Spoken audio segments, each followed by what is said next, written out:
Bonjour, c'est comme j'espère que vous allez très bien. Chez moi aussi ça va, c'est Bayo Aruna. Je voulais vous parler d'un sujet très important.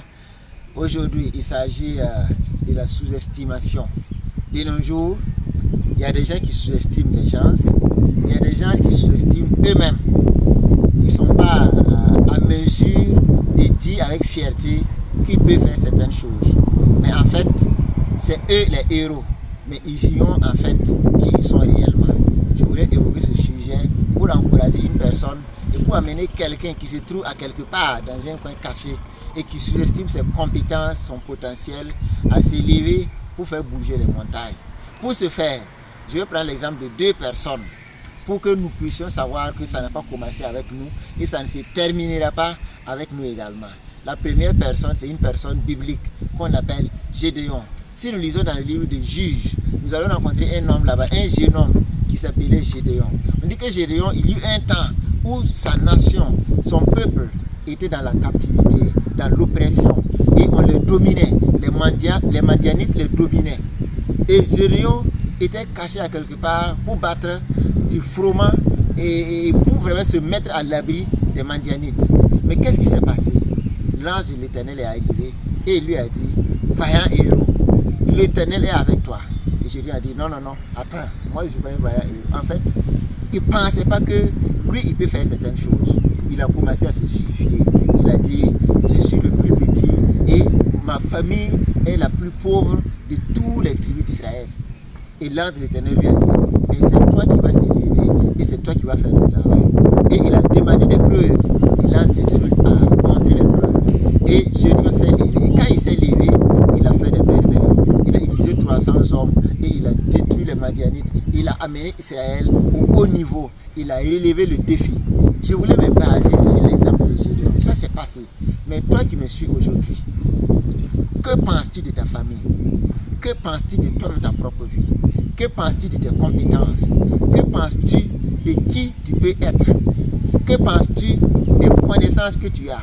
Tu as à quel niveau? Tu vas peut-être me dire, je n'ai pas le CP, je n'ai pas le BPC, je n'ai pas le bac, je n'ai pas fait l'université, je n'ai pas fait des formations, je n'ai pas suivi des conférences. Laisse-moi te dire qu'il y a un potentiel qui est caché en toi, que si tu arrives à le révéler, les gens vont te poser des questions pour savoir qui tu es, qu'est-ce que tu connais faire.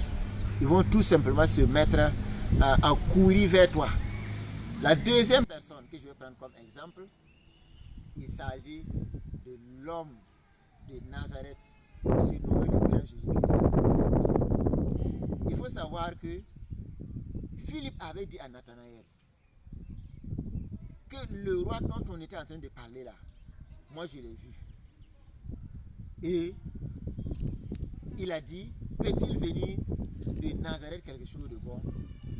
Et Philippe a dit à Nathanaël, viens et vois.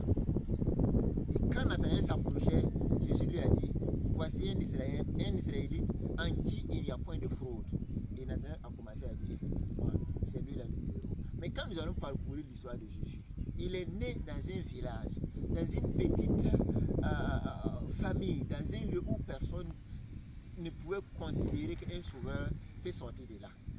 Mais avec le temps, de vous à moi, 2026 ans, on est toujours en train de parler de lui. Et nous allons partir, et cet homme va être toujours influent jusqu'à la fin du monde. Mais les hommes peuvent venir un jour te dire, mon ami, vous êtes dans une famille pauvre, tu es dans certaines choses.